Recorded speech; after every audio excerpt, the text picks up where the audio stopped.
Foi?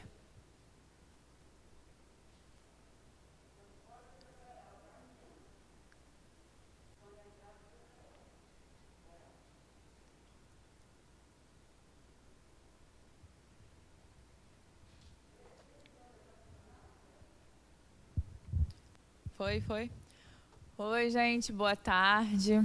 Estamos mais uma vez aqui no nosso curso Psicologia da Gratidão, um livro de Joana de Ângeles, um livro muito maravilhoso. E Denise daqui a pouco está chegando, ela está gravando, que ela é muito chique. Está numa gravação, daqui a pouco ela desce, aí ela dá aquela desfilada que ela adora, que eu sei. Mas vamos para nossa oração.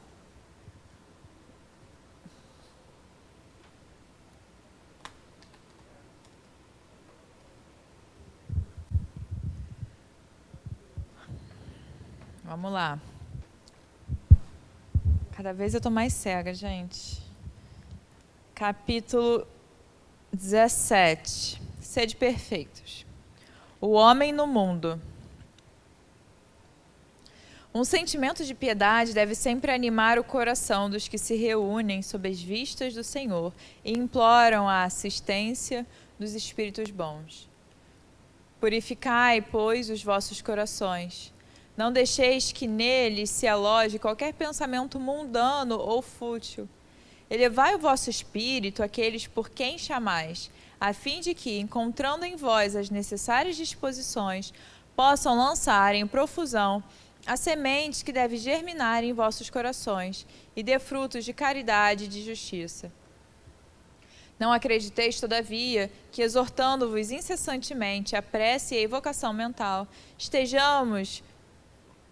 estejamos-vos obrigando a viverdes uma vida mística que vos mantenha fora das leis da sociedade em que estáis condenados a viver.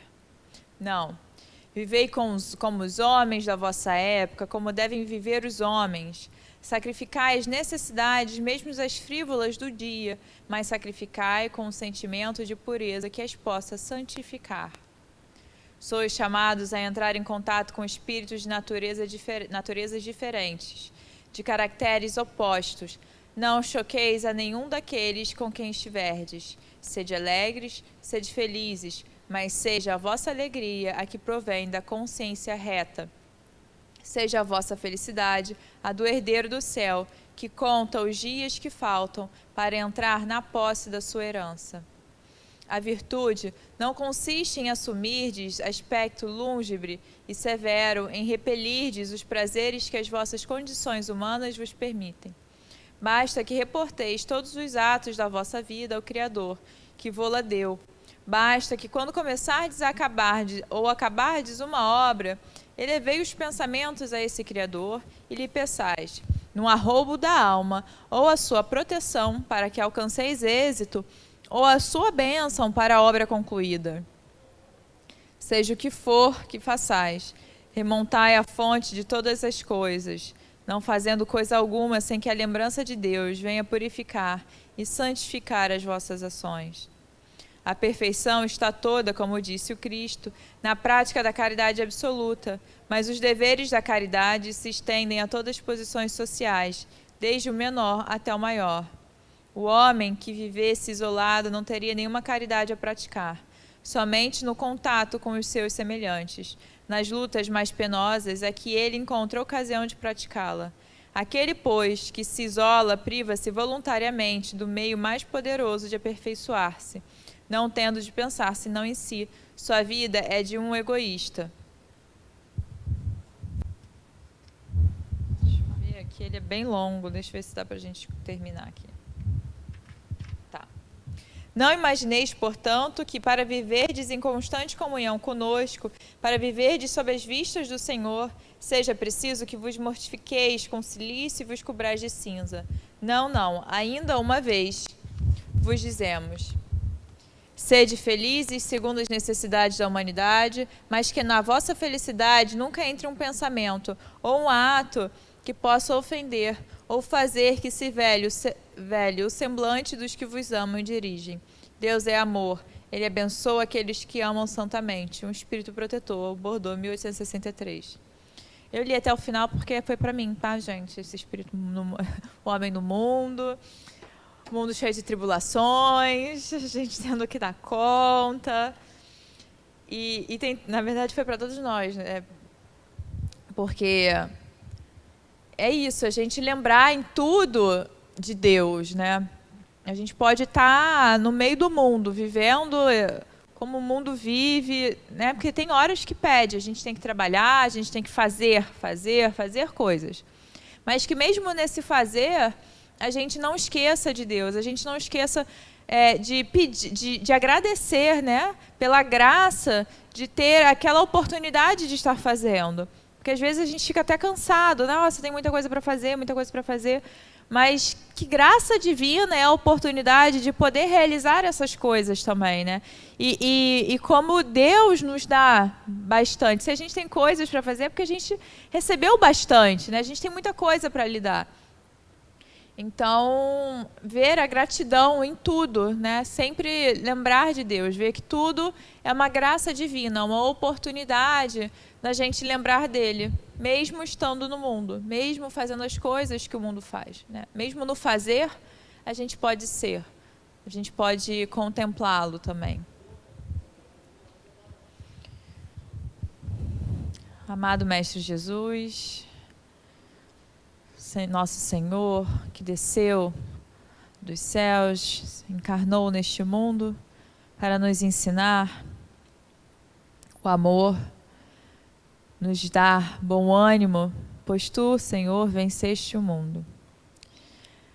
Então, estamos aqui para compreender as tuas palavras através dos ensinamentos de Joana, para que possamos, no nosso dia a dia, nos afinizarmos com os espíritos benfeitores que nos dão as bênçãos, que nos dão o teu amor.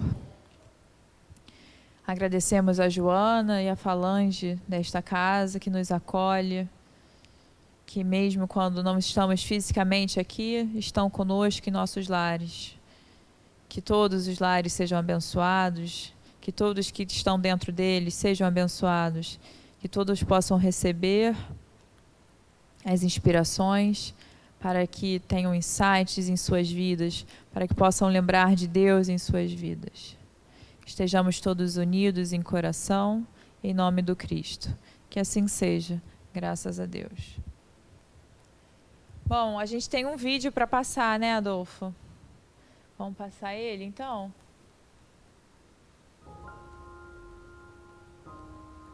Tomando um cafezinho para ver se eu acordo, gente. Tá difícil, mas tá bom. Tá difícil, mas tá bom.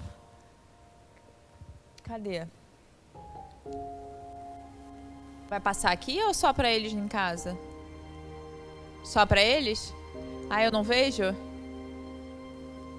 Ah, é aquele... É o vídeo do... Tá, então eu vou falando. Bom, então tá passando aí para vocês o vídeo, né, que a gente já passou algumas vezes, da comunidade, dessa realidade que parece distante da nossa, mas é muito próximo, né? A comunidade que a gente atende aqui no Seja é do Rio das Pedras, algumas pessoas da Muzema, mas daquela redondeza. E tem várias formas de ajudar, né? A gente tem a doação de dinheiro para quem quiser facilitar, né? Tem a doação de alimentos, quem puder fazer esse movimento de ir no mercado, ou quando for fazer as próprias compras, comprar 1 quilo a mais de arroz, de feijão. Tem comprando na biblioteca aqui, na livraria, comprando na cantina, comprando no B-Fashion, que tem ali o bazar na Olegário Maciel, em cima da loja Novo Tempo. Tem agora o B-Home, que fica aqui embaixo, no Seja, com mimos de casa.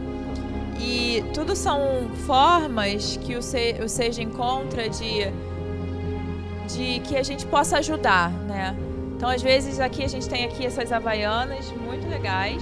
São havaianas mesmo, gente, tá? Então, se você vem aqui, ao invés de optar por uma havaiana do mercado, de uma loja, você vier aqui e comprar essa havaiana, você está ajudando, você está tendo o que você queria, né? Você está recebendo alguma coisa, mas você também está ajudando a essas famílias, está ajudando ao trabalho que o Seja faz de tentar, de alguma forma, amenizar essa realidade que a gente está vendo aí nessa tela. Essas fotos foram tiradas pelos voluntários do Seja. Tem uma equipe de visitação que sabe as necessidades. O Seja não só auxilia com a cesta básica, auxilia com atendimento médico, auxilia às vezes pagando o gás que é necessário, auxiliando no pagamento do aluguel. Então, é muito importante a ajuda. Aqui, tudo que é comprado aqui, todas as transações financeiras que acontecem aqui são fundamentalmente para manter, né, a estrutura da casa física e ajudar a comunidade. Então, é muito importante o apoio. O Seja não é de uma pessoa, o Seja é nosso, de todos nós, é a nossa comunidade, é a nossa casa espiritual. Então, a gente botar a mão na massa nesse trabalho, ajudar da forma que puder, sabe? Não diminuam a ajuda de vocês. Que seja 10, 15, 20, ou que venha aqui, compre uma Havaiana, alguma coisa, sabe? Não deixem de dar esse valor porque vocês acham que é pouco. Não importa. Aqui é a participação, mais do que a quantidade. Porque se cada um fizer um pouquinho, a gente tem muito. E mais uma vez, o Seja não é de uma pessoa, o Seja é nosso. A gente precisa ajudar, a gente precisa participar, a gente precisa colaborar, a gente precisa se engajar, se envolver mesmo. E é isso. Vamos lá para a nossa aula, então? A gente está aqui no capítulo A Gratidão como Terapêutica Eficaz. Agora, no subtítulo, A Tradição e a Perda do Sentido Existencial, que também tem a ver com o Evangelho de hoje.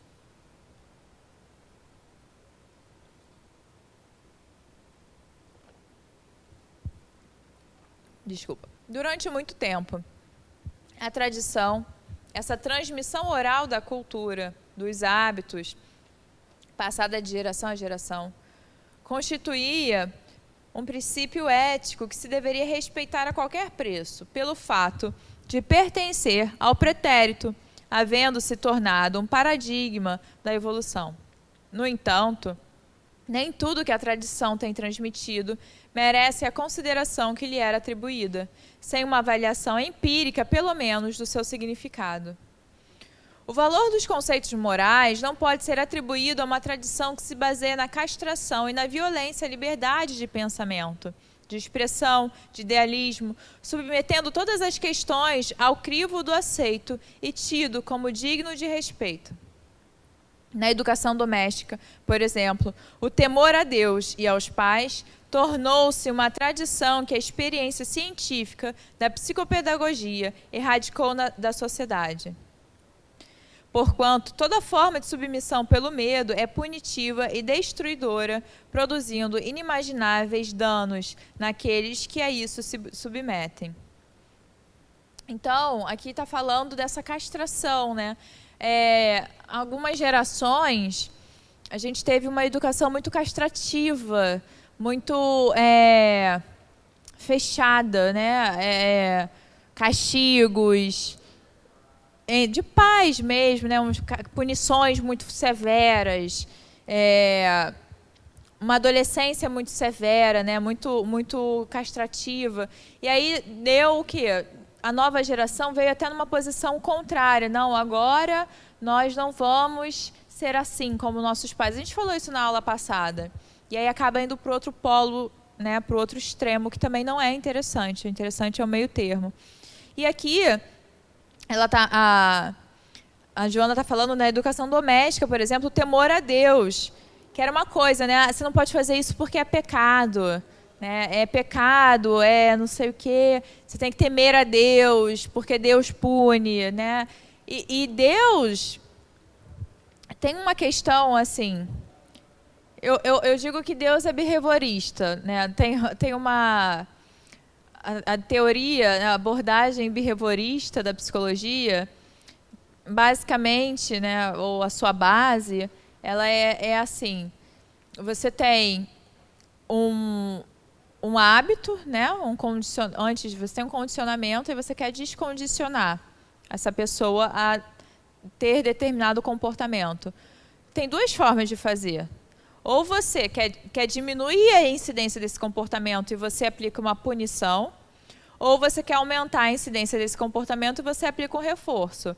Então, se eu quero que essa pessoa faça mais vezes isso, eu aplico um reforço, uma ação-reforço. E se eu quero diminuir a incidência desse comportamento, eu aplico uma consequência punitiva. Mas essa punição, ela não é negativa. Ela tem um caráter de diminuição, você retira algo, enquanto no reforço você dá algo, ou você retira algo que seja punitivo. Entende? Então, não tem um caráter de valor, não tem um juízo de valor nessa punição. É simplesmente para o quê? Para você diminuir a incidência de um comportamento. Deus é assim com a gente, só que a gente vê um valor, um juízo de valor nas coisas. Por exemplo, se uma criança faz alguma coisa que a gente diz, não faça isso. Aí ela vai lá e faz de novo. A gente fala, não faça isso. Aí vai lá e faz de novo. Você fala, olha só, se você fizer isso de novo, eu vou cortar o videogame. Você, sei lá, não vai descer para o play. Não vai brincar com seus amigos no final de semana. Vai retirar alguma coisa, né? Para o quê? Para diminuir a incidência. Aí ela vai fazer, vai ter essa consequência, essa punição. Aí ela vai fazer de novo? Pode até que ser, mas aí você vai aplicar a punição de novo, até que uma hora ela vai desistir. Ou ela vai desistir de primeira, só com o fato de você dizer qual é a punição, né? Isso é bom ou isso é ruim? Você falar para a criança que se ela fizer aquela besteira de novo, algo que não é bom para ela, né? Como adulto, a gente olha e vê, olha, você não pode botar o dedo na tomada. E aí, se você botar, eu vou ter que aplicar uma punição, um castigo, né? Você vai ter um castigo. Isso é bom ou isso é ruim? Para a criança, isso é ruim porque ela quer brincar e ela quer botar o dedo na tomada, ela quer tudo. Para a gente não vê, a gente entende que é algo positivo. Por quê? Porque a gente precisa orientar essa criança, ela não está aprendendo. Então, eu preciso dar um jeito de diminuir a incidência desse comportamento. Como? Aplicando uma punição. Não é uma punição, né, agressiva, é uma punição apenas sem juízo de valor. Eu vou retirar alguma coisa para que ela aprenda. Só que aí o que acontece? Quando chega a nossa vez, nós, crianças espirituais, né, Deus, que sabe de tudo, que vê aonde nossos atos dão, quando a gente recebe qualquer coisa negativa, a gente já bota logo um juízo de valor. Ah, eu não mereço. Não, isso não podia ter acontecido. Isso é ruim. Isso é horrível. Mas espera aí. Se a gente usar isso, né? Falar, caramba, se essa questão aqui, essa situação está me mostrando alguma coisa. Deus me botou nessa situação para que eu aprendesse alguma coisa. Tem um aprendizado. Aí isso é a mente de um adulto espiritual. Né? É sair dessa posição infantil de reclamar, né? E de pedir, não, eu não queria assim, eu quero assado, e ver o que eu faço com isso. O que isso quer me mostrar? E aí você entende que é uma mensagem ali do mundo para você. E aí você vai entender, opa, eu preciso mudar meu comportamento, eu preciso mudar minha forma de pensar, eu preciso mudar minha forma de agir. Mas não, a gente aprendeu a temer, a ser castrativo. Né? Não posso ser assim, não posso pensar assado, não posso fazer aquilo, senão Deus não vai me ajudar. E aí a gente acaba buscando uma vida espiritual para que Deus nos recompense. A gente chega num primeiro momento, aqui no Seja ou em qualquer outro lugar, buscando uma tranquilidade na vida, do mundo. Então, eu vou vir aqui, eu vou doar um dinheiro mensal aqui para o Seja, para ajudar as famílias, porque eu quero, né, sei lá, eu quero que Deus me ajude também. É uma barganha, uma troca, que no final é um início, é melhor do que nada. Mas no final a gente vai descobrir que a tranquilidade que Deus nos dá não é no mundo, é interna. Porque Jesus não teve tranquilidade no mundo. Mas ele virou para a gente e falou: bom ânimo, eu venci o mundo. Ele não falou: eu venci no mundo. Ele falou: eu venci o mundo. Então, essa forma castrativa, né?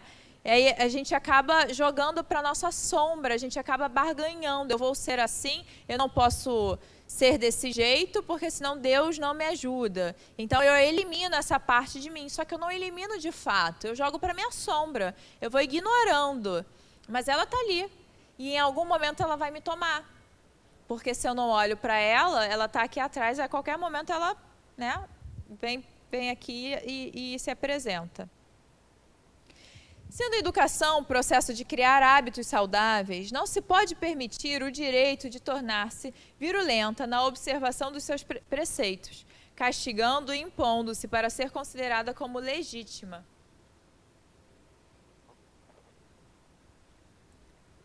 Pelo contrário, deve conquistar o educando por meio dos recursos poderosos de que se forma, especialmente pelo sentido de amor e de dignidade de que se reveste. Por outro lado, no mesmo campo educacional, o respeito aos pais, aos mestres, aos mais velhos, era estabelecido pela tradição como a obediência a todas e quaisquer imposição, por mais absurdas que fossem, sem direito à discussão, à análise, à observação racional. Então, tá aqui falando, Jonas está falando de uma educação impositiva, né, onde tem que ser, a criança não tem ouvidos, né? A gente aprende a só obedecer. E se não obedecer, vai ter uma consequência.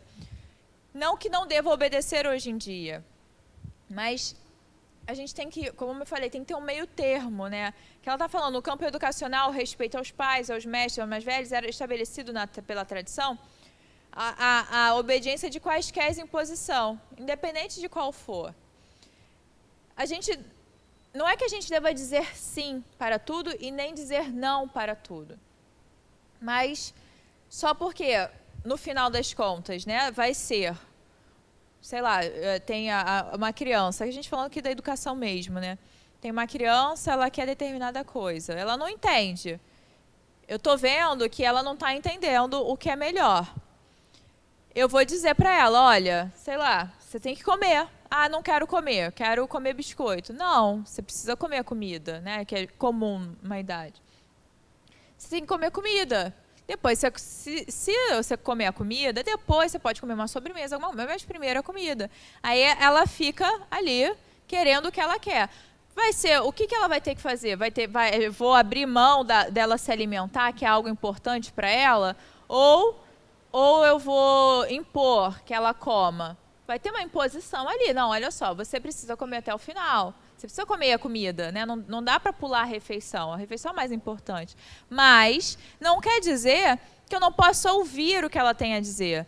Não quer dizer que eu não possa incentivar que ela entenda, né? E explicar para ela o porquê. Então, assim, não é um sim para tudo, não é uma educação liberal que a Joana está colocando aqui, mas sim a gente incentivar a escuta, porque se a gente quer ser escutado, a gente precisa escutar e também incentivar ao pensamento crítico. Então, por vezes, a gente vai explicar, olha, é isso, é assim, assado. Tem vezes que não vai dar para explicar, olha, é isso, você ainda não está na idade de entender, faça assim, beleza? Mas não é uma imposição a qualquer custo, sem uma relação uma relação mesmo, né? Então, como se educa verdadeiramente? Com exemplo, com exemplo. Então, se a gente quer que a criança escute, né, e cresça um adulto onde escuta, se relaciona com outros, né, ouve o outro, vê o outro, a gente precisa, lá na base, ver essa criança, escutar essa criança. Então, é muito importante o exemplo, né? Se a gente impõe tudo, essa criança ela também vai ter a sua autoridade. Ou ela vai para outro polo, ela vai ser totalmente submissa, né? Ela vai ser totalmente insegura. O respeito é uma conquista que cada um consegue pela maneira como se comporta, pelos atos e palavras, pela convivência e forma de conquistar os demais. Toda vez que se estabelecem normas de imposição, violenta-se o livre-arbítrio, o direito de optar-se pela aceitação do outro, com todas as maneiras absurdas que lhe são características. Certamente, não libera a rebeldia, nem a repulsa, nem a animosidade que resulte da presunção ou da prepotência daquele que se deseja impor. Mas impõe-se o direito de considerar os valores reais que formam o caráter de cada qual. Então, é exatamente isso que ela está falando. O respeito é uma conquista pelos atos e palavras. Então, é o exemplo, né?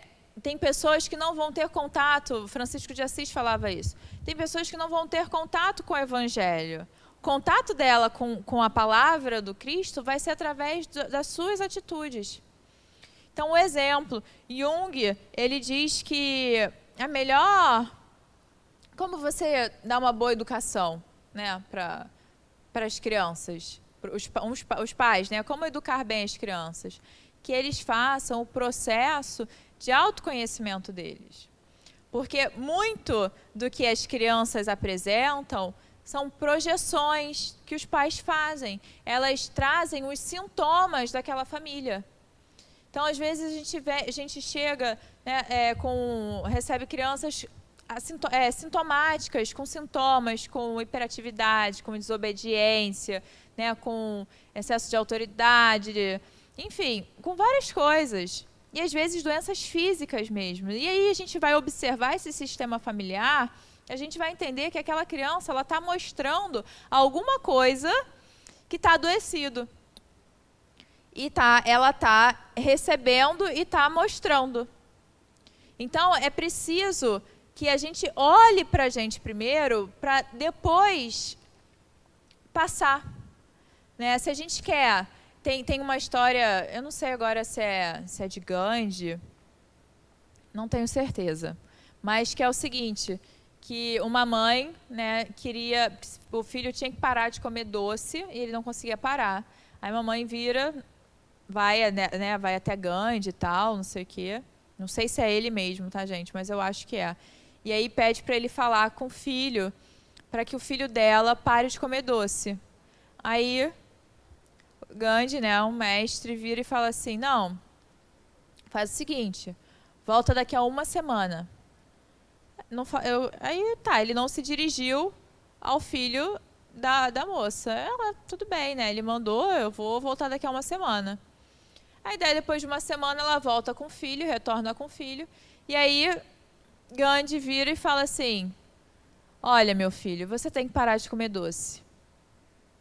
Aí ela olha para ele e fala assim, mas você mandou eu voltar uma semana depois para falar isso? Por que você não falou naquela vez? Olha, é porque eu comia doce. Eu não podia pedir para ele parar de comer doce se eu comia doce. Então eu tive que pedir um tempo para você, para que eu parasse de comer doce, para que eu possa pedir para ele parar de comer doce. Então, não adianta a gente pedir algo que a gente não entrega. A gente precisa, principalmente na educação, as crianças, elas veem a verdade. Né? Por isso que elas são um sintoma. Né? Aquilo que a família, o sistema, nega, negligencia, aquela criança vai apresentar. Elas trabalham com a verdade, elas conseguem perceber, mesmo que inconscientemente. Então, não adianta a gente viver um papel, né, usar uma máscara o tempo inteiro e não conseguir ser aquilo que a gente coloca. Então, o maior trabalho na educação das crianças e no nosso papel social é o nosso processo de autoiluminação, é o nosso processo de autoconhecimento. Porque a gente consegue se esvaziar dessas projeções, se esvaziar negligências conosco mesmo, para que a gente possa olhar para o outro como ele é, e não através das nossas questões.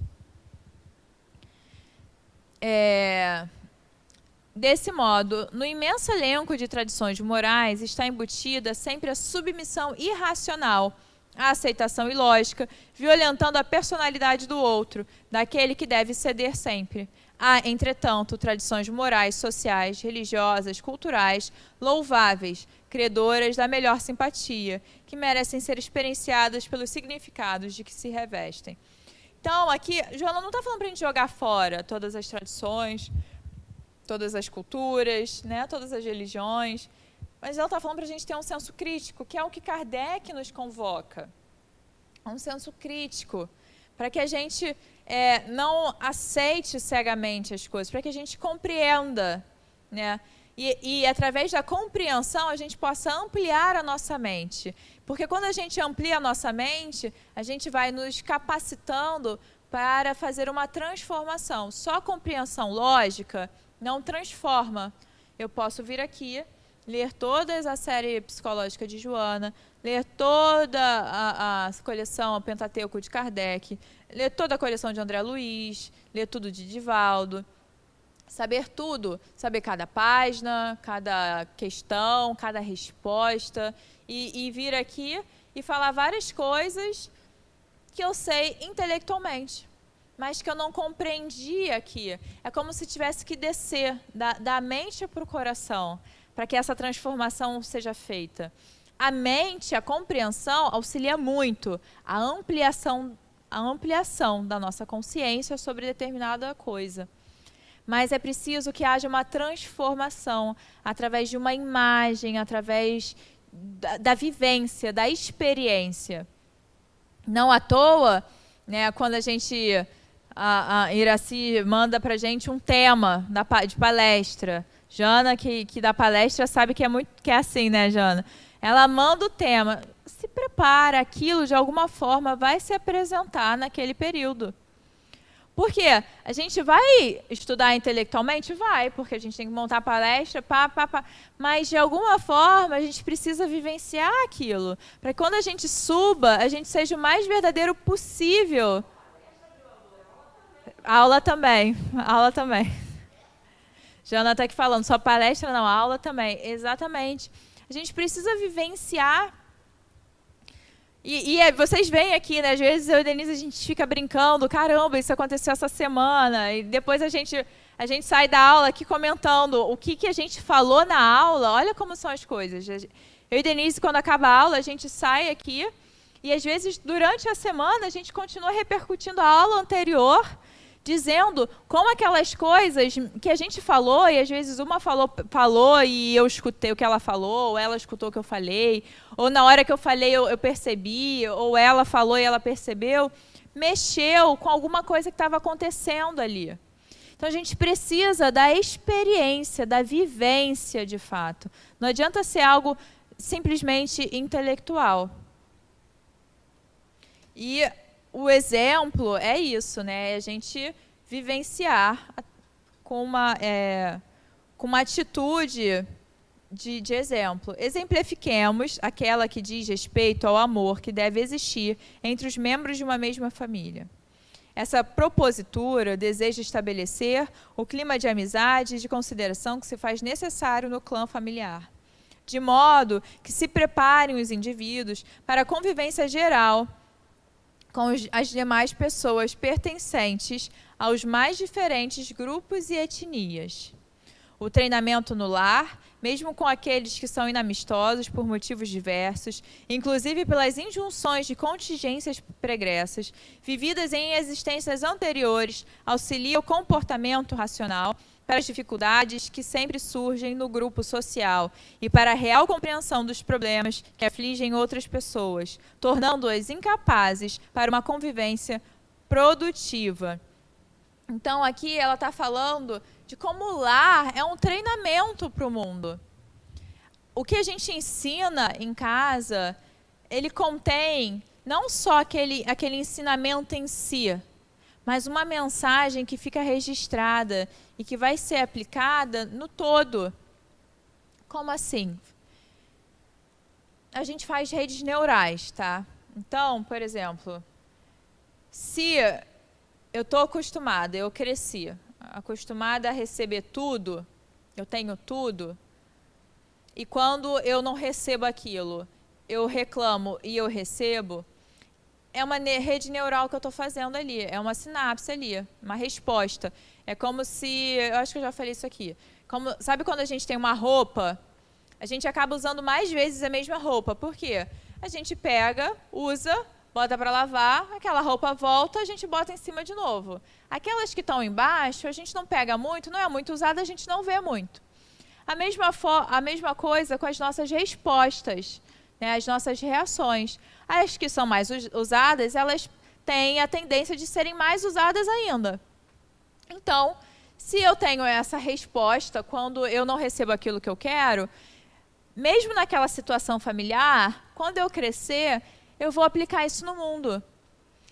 Quando eu não receber aquilo que eu quero, quando eu me inscrever para uma vaga de emprego e não ser chamada, quando eu fazer uma prova e não passar, quando eu quero ser amigo de fulano e fulano não quer ser meu amigo, quando eu gosto de ciclano e ciclano não quer nada comigo, o que eu vou fazer? Eu vou espernear, eu não vou conseguir aceitar aquilo, porque eu não fui ensinada a aceitar, a conseguir enfrentar frustrações.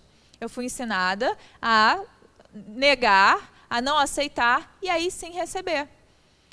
E aí o que acontece? Eu não consigo ter uma resposta diferente para o mundo. Mesmo que seja uma situação familiar, pequena, essa resposta ela se amplifica quando é para o mundo. Então, em casa, é o treinamento familiar.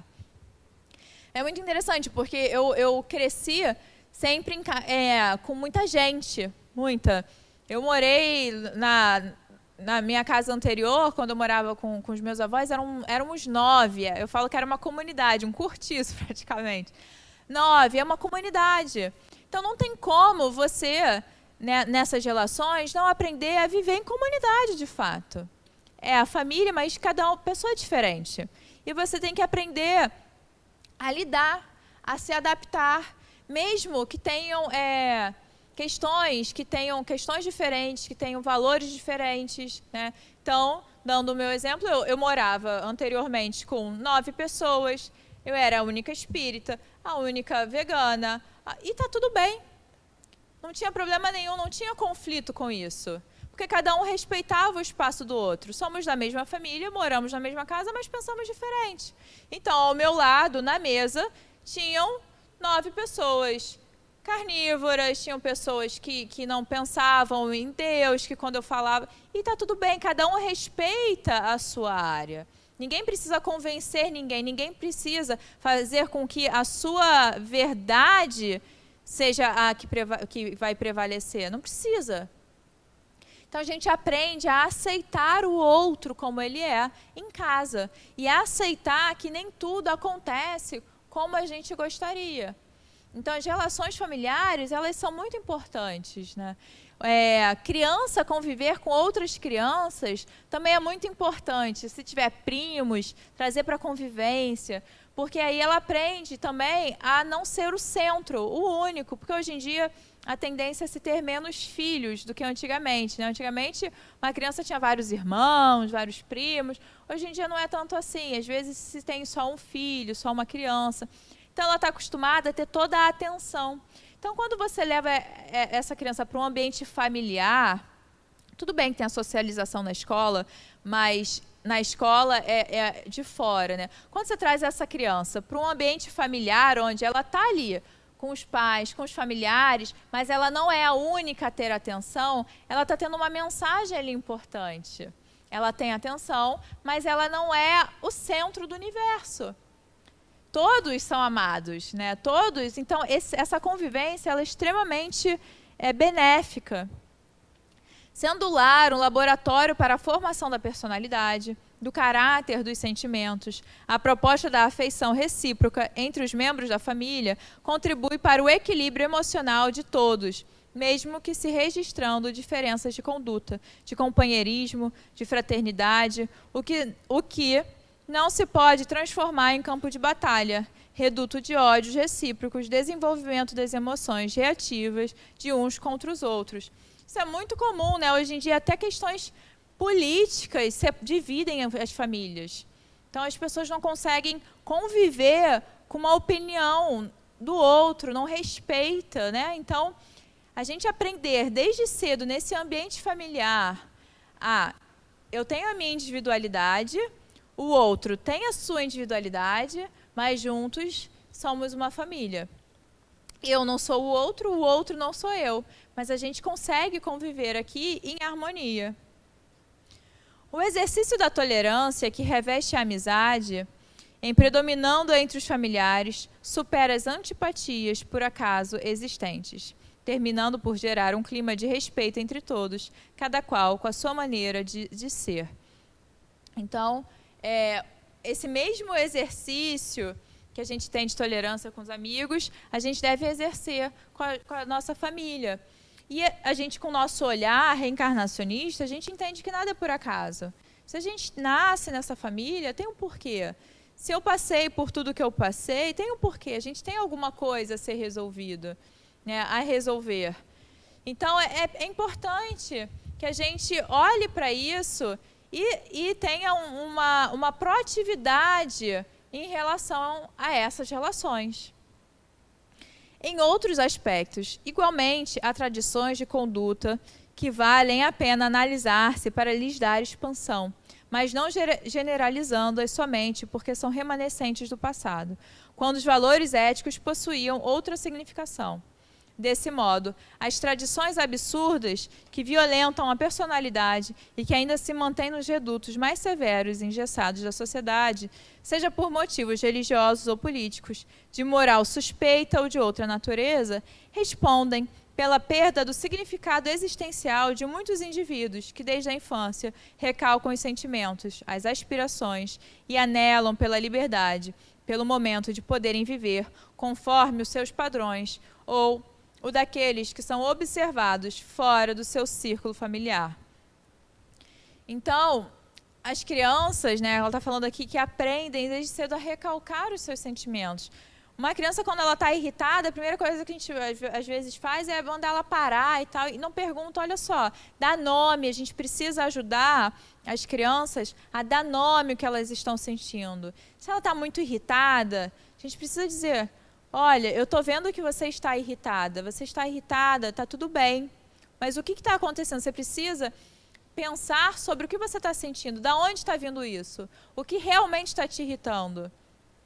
Por que você está com raiva? Né? Dá nome, porque você está triste. E a gente também tem a habilidade de dizer para as crianças quando a gente está sentindo. Né? Às vezes a gente não está bem, e aí vem a criança e aí a gente fala, não, está tudo bem. E claramente a gente não está bem. Às vezes a gente está triste, às vezes a gente está chorando e aí a gente mente. Não, a gente precisa dizer, não, eu estou triste, mas tudo bem. Eu estou triste, mas eu sei que vai passar, mas agora eu estou triste. A gente precisa ter essa verdade, porque se a gente ensina, né, eu estou mal, e aí eu vou dizer para a criança que está tudo bem, a gente está ensinando para ela que a gente tem que fingir que está tudo bem. A gente precisa dizer, olha, eu estou hoje estressada, eu estou sem paciência, você pode me ajudar? A gente precisa desse diálogo, né? Você pode me ajudar? Eu não estou conseguindo resolver isso aqui. Então, ao invés de a gente ficar discutindo sobre isso, você pode resolver hoje isso daqui sozinha? Você consegue? Você tem capacidade? A gente precisa também ter essa verdade com eles e ajudar eles a dar nome ao que eles sentem, para que eles não recalquem esses sentimentos, para que eles não castrem isso. Né? Senão a criança cresce achando que não pode ficar irritada, achando que não pode se incomodar com o meio. E bota para fora e delega, né, para o externo essa liberdade. Quando eu sair daqui, eu vou fazer diferente. Mas não adianta, porque está para fora. O diferente está dentro, só que dentro ela não aprendeu. Porque a gente não teve habilidade de orientar. Claro que se a gente orienta e não dá certo, o resultado não é nosso. Mas a gente tem que fazer a nossa parte de orientação. Cada vez que cada vez se torna inadiável a conduta do indivíduo que deve ligar-se a si mesmo. Olha só, já não está para fora.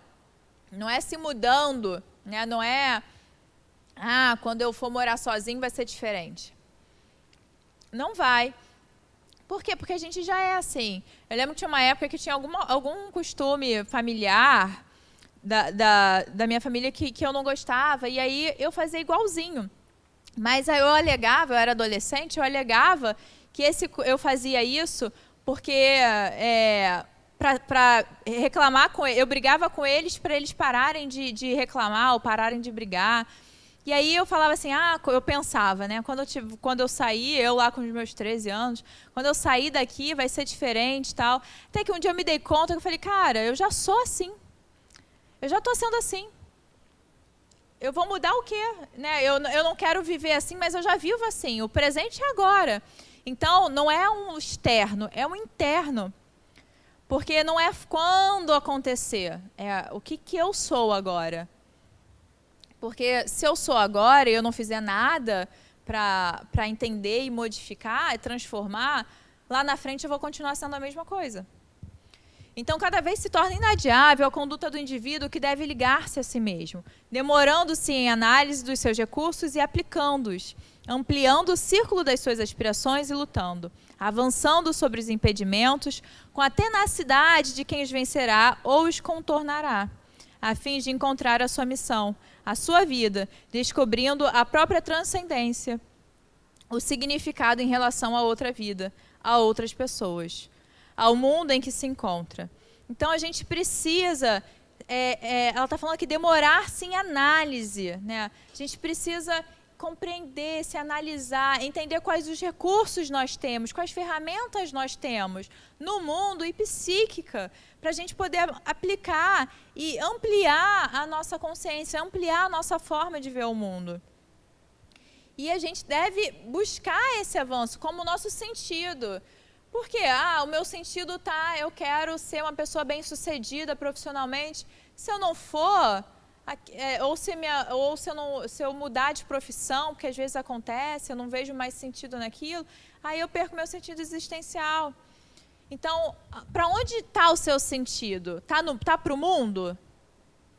O nosso evangelho, o homem no mundo. A gente tem que estar no mundo, mas a gente tem que estar sempre lembrando de Deus. Então, para onde está o seu sentido? Se a gente coloca o nosso sentido existencial no nosso crescimento espiritual, moral, no nosso autoconhecimento, tudo que acontece no mundo, a gente utiliza para isso. Tudo é ferramenta, tudo é recurso, tudo é oportunidade, tudo é alavanca para esse sentido. Agora, se eu centralizo o meu sentido em algo no mundo, tudo que acontece diferente disso, que eu quero, me desestabiliza, me derruba, eu tombo, eu caio, né? E aí eu me perco. Enquanto porque o mundo ele muda. Então, se mudar e o meu sentido está para lá, eu perco a direção. Eu fico perdido. Agora, se eu foco naquilo que não muda, que é a minha essência, esse encontro comigo mesmo, isso não muda. Isso sempre vai existir. Eu não me perco nunca. Eu posso me desestabilizar com o mundo que às vezes me puxa para lá, me puxa para cá, mas é mais difícil, né? Eu tombar. É a casa feita na rocha. Então, a gente precisa entender qual é o significado da nossa existência.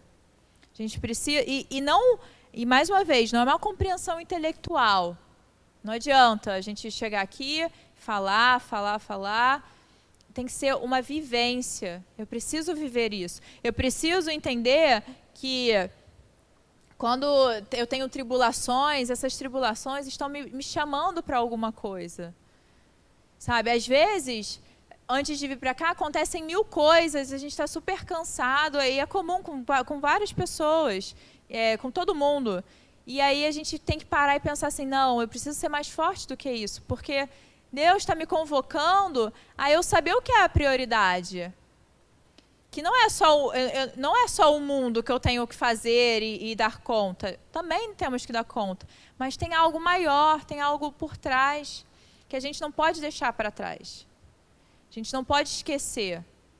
Então, a gente precisa ter essa vivência mesmo no dia a dia, de encontrar dentro dessas coisas, e às vezes de pequenas coisas, às vezes não, sempre, vem tudo, esse objetivo sendo direcionado, né? Essa direção para esse objetivo. Ver um sentido em cada coisa.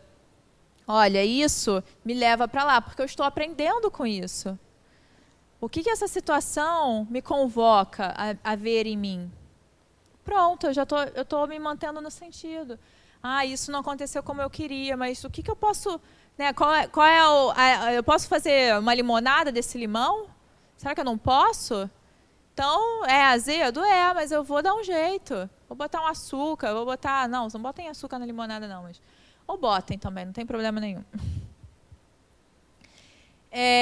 A preocupação aparente consigo próprio tem o sentido de crescimento interior e de desenvolvimento das suas possibilidades para os colocar a serviço dos demais, não se detendo em si, mas avançando na direção do grupo, do rumo da humanidade. Então, é exatamente isso que Joana fala, que eu falei, que o Jung fala, né? O trabalho também fala. O trabalho social, o maior trabalho social que a gente pode fazer é o nosso autoconhecimento, é olhar para dentro. Porque quando a gente olha para dentro, a gente abre espaço para a gente ter capacidade de olhar para o outro. Porque se eu não olho para dentro, quando eu vejo o outro, eu estou vendo a mim mesmo. E isso parece um pouco paradoxal, mas se eu não faço o meu processo, se eu não olho para dentro, eu vejo no outro só a mim. Então, eu sou egoísta, mas se eu olho para dentro, que parece ser egoísta, mas não é, mas se eu olho para dentro, eu consigo liberar as minhas projeções para ver o outro como ele é de fato. Então, quando eu olho para dentro, eu caminho em direção ao outro. Agora, se eu não olho, eu caminho em direção só para o eu. O que eu quero, o que o outro não fez, o que ele fez e não deveria ter feito. A gente fica ali só julgando o outro. Onde eu parei, gente? Crescimento interior e desenvolvimento das suas possibilidades para os colocar a serviço aos demais, não se detendo assim, tá. Deve ir além do ego, para ultrapassar os limites estreitos da sua realidade. Então, é exatamente isso. A gente precisa olhar para dentro para ir além do ego. Né? A gente encontrar essa ponte ego-self. Para que o ego, ele está ali, sempre vai estar, né? É necessário que ele esteja forte, mas a serviço do self. Para que a gente precisa ir além dessa visão egóica do eu. Eu quero assim, eu quero assado. Porque isso é você ultrapassar esses limites estreitos dessa realidade egóica. Então, eu consigo ver a realidade como um todo. Eu consigo ver o todo. O universal, e não só o que eu quero. Assim procedendo, será fácil o encontro com a transcendência, com a realidade existencial, podendo lutar com denodo e sem descanso, mas emoldurado por fascinante alegria de viver. Olha só, exatamente o que a gente está falando. Essa realidade podendo lutar com denodo e sem descanso. Ó o que Jesus fala, de novo, é a terceira vez que a gente vai falar nessa aula. No mundo haverá tribulações, mas bom ânimo, eu venci o mundo. Então, Deus não vai nos dar descanso. A gente não está aqui para descansar. Mas não quer dizer que a gente não vai ter paz. Porque a paz não está no mundo. O mundo não vai nos dar paz. Ele não vai. Jesus falou, não vou te dar a paz desse mundo. Né? Não vai ter. Mas você... Nesse processo, mesmo sem descanso, numa luta contínua, você vai encontrar uma paz que vem de dentro, a paz do Cristo. Eu vos dou a minha paz. E emoldurado por uma fascinante alegria de viver. Olha o bom ânimo, né? O cristão, ele tem uma alegria. tem um contentamento. Não quer dizer que não tenha tristeza, não quer dizer que não vai ficar triste, mas tem um contentamento, tem algo constante ali, porque ele sabe para onde ele vai. Ele sabe que toda essa tribulação tem um porquê maior do que o fato em si, que tem um crescimento que acontece. E é nesse crescimento que a gente vence o mundo. Então é isso, gente. Vamos parar por aqui. Tinha mais algumas coisas, a gente continua na próxima aula. Vamos para a nossa prece. Oi? Mais um? Mais dois? Fala para fora. Calma aí que eu estou com a ajuda dos universitários aqui. Fecha? Tá bom. Manda quem pode, obedece quem tem juízo. Mais um? Então tá vendo? Isso daqui é servo inútil. Não. Então tá. Tá vendo como o mundo é transitório? Tá vendo como é a transitoriedade do mundo?